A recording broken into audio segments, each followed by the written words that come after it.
Vous n'êtes pas sans savoir que le prochain Chapter Approved proposé par Games Workshop sera en précommande dès ce samedi et on a d'ores et déjà plein d'informations concernant les objectifs secondaires.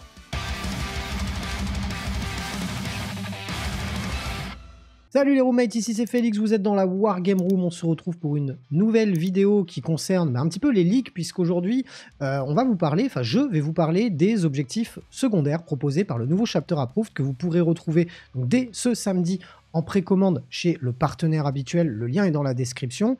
En plus du Chapter Approved, vous allez avoir toute la sortie donc, de précommande de la boîte série limitée Space Wolf, puisque dedans, il y aura donc le codex. Il n'y aura que par cette manière que vous pourrez avoir le codex dans un premier temps, et vous aurez ensuite donc en précommande le reste de la boîte qui consiste en pas mal de nouvelles figurines, d'ailleurs que des nouvelles figurines Space Wolf, et ça c'est plutôt cool. Comme d'hab, on n'oublie pas, le lien du partenaire est dans la description, si vous voulez y aller faire un tour, et que vous voulez créditer le studio à la fin de votre panier, bah ça aide un petit peu le studio à faire un petit peu de sous. Voilà pour ça. En tout cas, qu'est-ce qu'un Chapter Approved pour ceux et celles qui débuteraient Warhammer 40 000? C'est plutôt votre profil généralement quand vous passez sur ma chaîne. Le Chapter Approved, c'est la manière qu'a Games Workshop chaque année de sortir un paquet de cartes qui vous permet de renouveler un petit peu le gameplay en jeu égal. On va avoir de nouvelles missions, de nouvelles manières de se déployer et surtout des nouveaux objectifs secondaires, souvent réécrits, réadaptés, changer quelque peu, mais qui changent drastiquement la manière de jouer au jeu. Et je vous avoue que les aperçus que j'ai pu en avoir, puisque pour le moment on n'a que les objectifs secondaires qui ont été leaks sur les réseaux, ça me fait super plaisir et j'ai trop hâte d'essayer, et on va pouvoir débriefer ensemble de ces toutes nouvelles cartes, puisque on aura 19 objectifs secondaires. Avant d'aller plus loin, comme d'hab, si vous aimez mon contenu, je vous invite à vous abonner à la chaîne, à mettre le pouce bleu sous la vidéo, à me rédiger votre meilleur commentaire. Et tiens d'ailleurs, dites-moi dans les commentaires, est-ce que vous êtes nombreux à utiliser les decks de cartes de Chapter Approved, ou est-ce que vous avez tendance à jouer plutôt en mode campagne ou à un autre mode de jeu?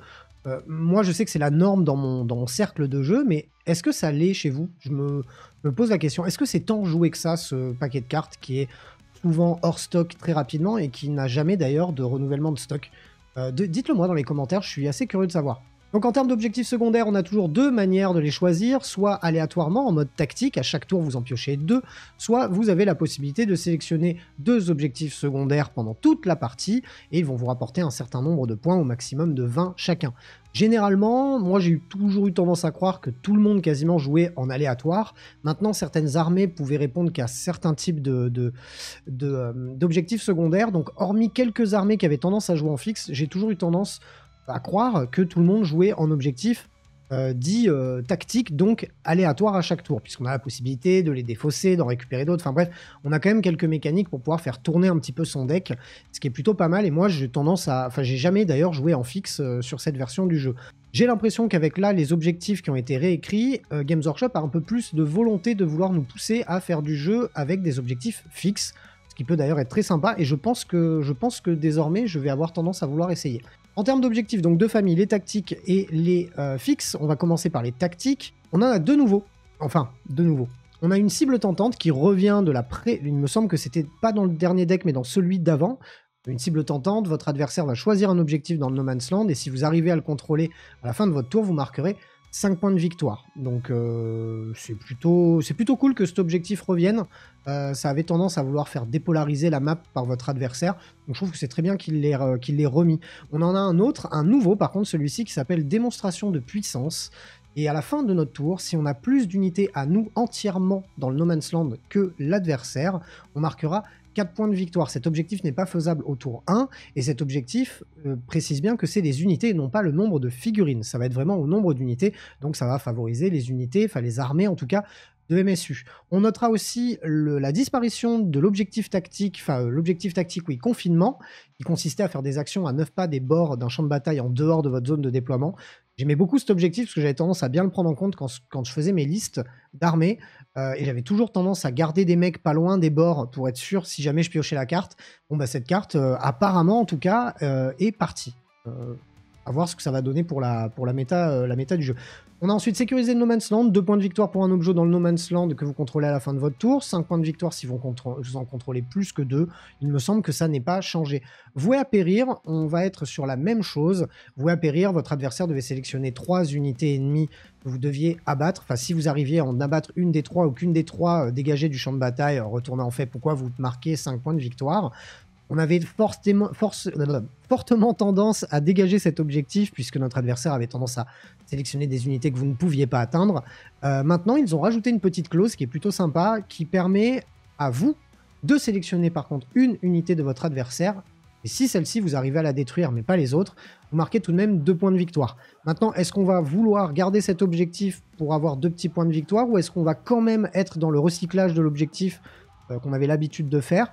Faudra voir la balance, mais en tout cas, je trouve ça cool qu'ils aient proposé le fait d'avoir quelque chose d'un petit peu différent sur cet objectif-là, qui était souvent assez difficile à faire selon les armées. On a ensuite défendre le bastion qui n'a pas changé, vous devez vous devez contrôler l'objectif chez vous jusqu'à la fin du tour adverse. Pour 3 points de victoire, ça n'a pas changé. Le sabotage est une action que vous avez à faire à l'intérieur d'un élément de terrain. Vous n'avez pas besoin d'être entièrement à l'intérieur de cet élément de terrain. Par contre, cet élément de terrain doit être en dehors de votre zone de déploiement. Si vous arrivez à faire cette action, à la fin du tour adverse, il me semble, oui, c'est à la fin du tour adverse, vous marquerez 3 points de victoire si c'est dans le No Man's Land et 6 points de victoire si vous avez réussi à faire cet objectif-là dans un élément de décor, mais qui est chez votre adversaire. On a ensuite l'interdiction de zone qui vous rapporte 2 points de victoire pour avoir une unité à vous dans les 3 pas du centre du champ de bataille sans aucune unité ennemie à 3 pas du champ de bataille. Ça n'est pas entièrement A mais juste A, donc vous avez juste à être pas loin, hein, on va dire.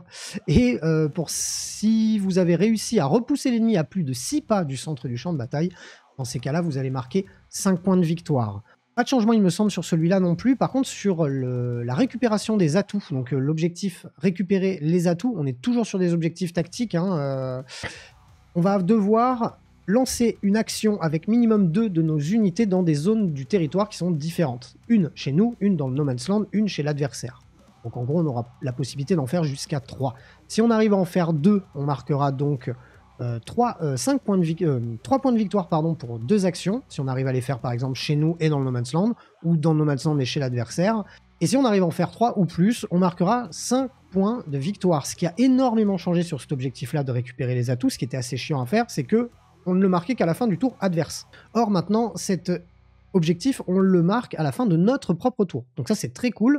Sachant que c'est un petit peu pour ça aussi qu'on est passé à 5 points de victoire si on en marque 3, parce qu'avant on était sur 6 points de victoire. Donc ça a été rebalancé par rapport à ça, mais cet objectif va être beaucoup plus facile à accomplir, c'est plutôt cool. On a ensuite la force écrasante, 3 points de victoire pour chaque unité ennemie détruite à portée d'un objectif, jusqu'à un maximum de 5 points de victoire par tour. Une petite note du designer qui nous précise que lorsqu'on a une unité qui est attachée, un personnage attaché à l'unité, ce personnage compte aussi dans ce compte du nombre d'unités que vous avez détruites. Par exemple, effectivement, lorsque vous avez une unité ennemie qui est à portée d'un objectif, mais que le personnage n'est pas à portée de cet objectif, eh bien si vous détruisez l'unité, logiquement, le personnage est tout seul et il est en dehors de la zone de l'objectif. C'est bien précisé par la note du designer qu'il compte comme étant dans la zone, puisque en fait, vous avez détruit son unité et lui, bref, il était là au début, il faisait partie de l'unité qui était à portée du pion objectif, donc il compte comme étant à portée du pion objectif. Je n'avais jamais fait cette distinction-là, c'est bien que le designer l'ait fait, je n'avais pas réfléchi que ça pouvait provoquer des petites situations où on se disait, bah tiens, le personnage maintenant il y est plus, est-ce qu'il compte ou est-ce qu'il compte pas? Voilà, au moins c'est dit. Le dernier objectif tactique, c'est élargir les lignes de front. Il me semble que ça n'a pas changé dans le sens où on va devoir contrôler un objectif dans le No Man's Land, plus un dans notre zone de déploiement pour marquer 4 points de victoire. Et si on contrôle que un objectif dans le No Man's Land et aucun objectif chez nous, on marquera tout de même 2 points de victoire. Seule chose en fait qui a changé sur cet objectif-là, c'est que c'est désormais 4 points de victoire pour chez vous et un dans le No Man's Land, et non plus 5 points de victoire comme ça l'était avant. Ça a changé à ce niveau, au niveau vraiment juste des points. L'objectif en lui-même n'a pas changé. Pour ce qui est des objectifs fixes, c'est là où il y a le plus de changements. On va avoir pas mal de choses, dans le sens où abattez-le va désormais vous rapporter, alors comme d'habitude, un certain nombre de points, c'est-à-dire abattez-le, c'est un objectif qui consiste à détruire des véhicules et des monstres. Lorsque vous détruisez un véhicule ou un monstre, vous marquez de base 2 points de victoire lorsque vous avez pris cet objectif en fixe.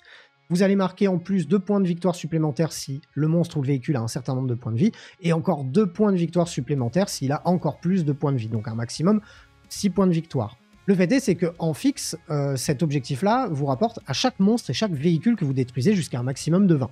Ça, c'est plutôt cool. Par contre, en tactique, lorsque vous avez cet objectif de manière aléatoire, vous n'allez marquer que, quoi qu'il arrive, 4 points de victoire pour un monstre ou un véhicule détruit, et même si vous en détruisez 6 dans le tour, vous ne marquerez que 4 points de victoire. Donc il y a un petit nerf à ce niveau-là au niveau des objectifs tactiques, puisqu'on ne marquera que 4 points maximum.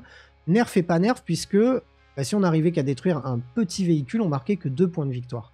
Là maintenant, que ce soit un véhicule à 30 points de vie ou à 8 points de vie, vous marquez 4 points de victoire automatiquement. Et ça, c'est plutôt cool. On a ensuite abattre les hordes. Pareil, objectif qu'on avait souvent tendance soit à défausser, soit à pas vouloir remplir, ou soit on ne le remplissait toujours pas parce qu'on n'avait pas vraiment on ne remplissait pas vraiment les critères de cet objectif-là. Avant, pour rappel, l'objectif abattre les hordes nécessitait le fait de devoir détruire une unité qui était à plus 20 figurines. 20 plus figurines. Maintenant, on est sur un objectif qui peut être déjà joué en fixe et en tactique, ce qui n'était, il me semble, pas le cas avant. En fixe, vous avez marqué 5 points de victoire pour chaque unité que vous allez détruire, qui est à 13 figurines ou plus. Sachant que les unités rattachées, par exemple, vous avez une escouade de 10... allez, de 10...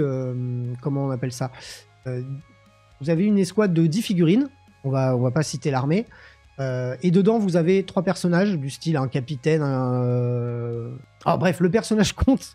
J'arrive pas à trouver d'exemple. J'en ai plein qui me viennent en tête. J'ai les Votan avec le petit perso qui a plein de persos avec lui.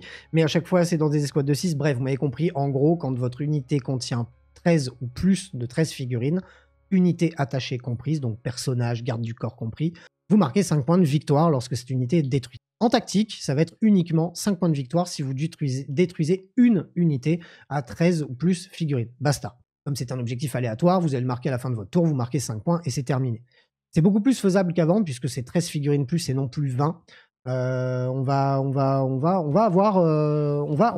pense que cet objectif-là sera beaucoup plus joué et beaucoup plus faisable à voir. On a ensuite pas de prisonnier. En fixe, vous marquez 2 points de victoire par unité, garde du corps ou toute unité non personnage détruite, 5 points maximum par tour, c'est-à-dire si vous détruisez une unité, vous marquez 2 points de victoire. Si cette unité était un personnage, vous ne marquez pas de points de victoire. Ce qui a été fait sur cet objectif-là de pas de prisonnier, c'est que comme il peut être joué en fixe et en tactique, et que l'assassinat peut lui aussi être joué en fixe et en tactique, ça va vous limiter lorsque vous les jouez en fixe et que vous prenez les deux. Lorsque vous détruisez un personnage, qu'il compte à la fois dans votre objectif secondaire d'assassinat et à la fois dans votre objectif de pas de prisonnier. Puisque en fixe, les personnages ne comptent pas dans ce décompte des unités que vous détruisez. En tactique, c'est plus simple, c'est toutes les unités, sauf les personnages. Ça vous rapporte 2 points pour un maximum de 5 points de victoire. Détruisez 3 unités, vous marquez 5 points de victoire. Engagement sur tous les fronts, quant à lui, a pas mal changé aussi, puisque désormais, pour rappel, engagement sur tous les fronts consiste à tenir les quarts de table. Lorsque vous aviez 3 quarts de table, vous marquez un certain nombre de points, et lorsque vous aviez les 4 quarts du champ de bataille, vous marquez un certain nombre de points aussi. Là, la petite modification qu'il y a eu sur cet objectif-là, que ce soit d'ailleurs en fixe ou en tactique, donc que vous l'ayez pris aléatoirement ou en fixe dans votre partie, vous allez marquer, quoi qu'il arrive, un point de victoire si vous contrôlez au moins 2 quarts de table. 2 points de victoire si vous en contrôlez 3 quarts de table, et 4 points de victoire si vous contrôlez les 4. Je pense qu'en fixe, ça va être pas mal dans le sens où on va régulièrement faire un minimum de 1 point par tour, en gros sauver les meubles. Maintenant, est-ce qu'en tactique, on prendra quand même cet objectif-là? Enfin, est-ce qu'on se contentera des 1 point pour 2 quarts du champ de bataille? À voir. Bon, en tout cas, on peut sauver des points sur cet objectif-là, alors qu'avant, on avait difficilement la possibilité de sauver des points en n'ayant que 2 quarts de table. On ne pouvait pas le faire, puisqu'on devait contrôler au moins 3 quarts de table pour pouvoir le faire. Donc c'est plutôt une bonne chose. Il faudra voir si il y a un changement majeur par rapport à ça. On a ensuite la purification. La purification, que ce soit en fixe ou en tactique, c'est une action que vous devez faire sur les objectifs en dehors de votre zone de déploiement. Vous allez marquer 2 points de victoire si vous arrivez à faire cette action une fois, ou alors 4 points de victoire si vous arrivez à en faire 2 ou plus. La seule petite modification, enfin la petite subtilité, si vous jouez cet objectif-là en fixe, c'est qu'au lieu de marquer 4 points de victoire pour 2 ou plus, vous en marquerez 5 points. Normal, c'est fixe, il faut que vous fassiez vos 20 points, donc c'est un petit peu normal que vous scoriez un petit peu plus. On a ensuite assaillir l'objectif hostile, que ce soit en fixe ou en tactique, vous allez marquer 4 points de victoire si vous contrôlez un objet qui était contrôlé par votre adversaire, et s'il n'en contrôlait aucun, vous pourrez marquer vos 4 points de victoire, mais par contre, il faudra que vous en contrôliez un que vous ne contrôliez pas au début de votre tour. Vous avez compris, là, un petit trick, quoi. On a ensuite derrière les lignes ennemies, que ce soit en fixe ou en tactique, toujours la même chose. Une unité doit être entièrement dans la zone ennemie. Ça vous fait marquer 3 points de victoire. Et si vous arrivez à mettre 2 de vos unités ou plus dans la zone de déploiement adverse, vous marquerez 4 points de victoire. Bien évidemment, les unités volantes ne fonctionnent pas, enfin les aéronefs ne fonctionnent pas. On s'en fout, on n'en joue pas. Assassinat, quant à lui, a pas mal changé, puisque désormais, on va marquer un certain nombre de points selon le nombre de points de vie que le personnage qu'on a détruit. C'est-à-dire, en fixe, vous allez marquer 4 points de victoire pour chaque personnage qui a 4 points de vie ou plus. Et vous marquerez 3 points de victoire pour chaque personnage tué qui auront moins de 4 points de vie. Ça, c'est pour les fixes. Et en tactique, donc lorsque vous aurez cet objectif aléatoirement, ça ne changera pas d'avant, il me semble. Hein, vous marquez 5 points du moment que vous avez tué un personnage ennemi. Ou 5 points si vous les avez tous tués pendant la partie. Et on terminera avec établir une confluence. Que ce soit en fixe ou en tactique, c'est une action que vous devez faire à 6 pas du centre pour 2 points de victoire. Et si vous arrivez à le faire chez votre adversaire, ça sera 4 points de victoire. Soit le centre, soit chez l'adversaire. Il me semble qu'on n'a pas de changement à ce niveau-là, en tout cas sur établir une confluence. Mais voilà, ça clôture en tout cas les 19 cartes qui ont été leak sur les réseaux concernant donc, ce chapter approved. Bien évidemment, dans ce paquet, vous allez aussi avoir des déploiements, des missions et des règles spéciales de mission qui vont aussi grandement changer, j'imagine, la donne dans le jeu. À noter qu'apparemment, Games Workshop a préparé toute une série de cartes qui s'adapteraient à des formats un petit peu plus petits, avec des déploiements un petit peu exotiques, qui détermineraient vraiment un attaquant adversaire avec des avantages pour l'un, des désavantages pour l'autre, etc., etc. Ça a l'air plutôt sympa et ça va clairement me motiver à tester le petit format que j'avais beaucoup de mal à faire à 40K parce que dès qu'on joue avec les objectifs, je trouve qu'un petit format c'est très compliqué, surtout quand on joue des armées d'élite où on n'a pas beaucoup d'unités dans notre armée. Donc s'il y a quelque chose de fait par rapport à ça, ça sera une très bonne chose. À savoir en plus, à chaque chapter approved, Games Workshop ajoute des petites cartes un petit peu gamble. Les premiers, c'était les gambits. Les deuxièmes, c'était les objectifs secrets. Et là, on va avoir les objectifs machin truc. Bref, à chaque fois, ça change. La règle change et les cartes apportent d'autres choses. Apparemment, là, ça serait quelque chose que l'on pourrait déverrouiller lorsqu'on est à un tour où on est en galère niveau points par rapport à notre adversaire. Pour retourner la partie, c'est un peu le même principe qu'à chaque édition, sauf que à chaque fois le mode de fonctionnement est différent. Et j'ai très hâte de voir un petit peu ce que ça donne. J'ai pas eu trop le temps de... Enfin, je suis jamais tombé dans le cas où j'avais eu besoin d'utiliser les objectifs secrets, peut-être même une fois à la limite. C'était déjà mieux que les gambits qu'on avait au tout début de la version, qui étaient vraiment pas terribles.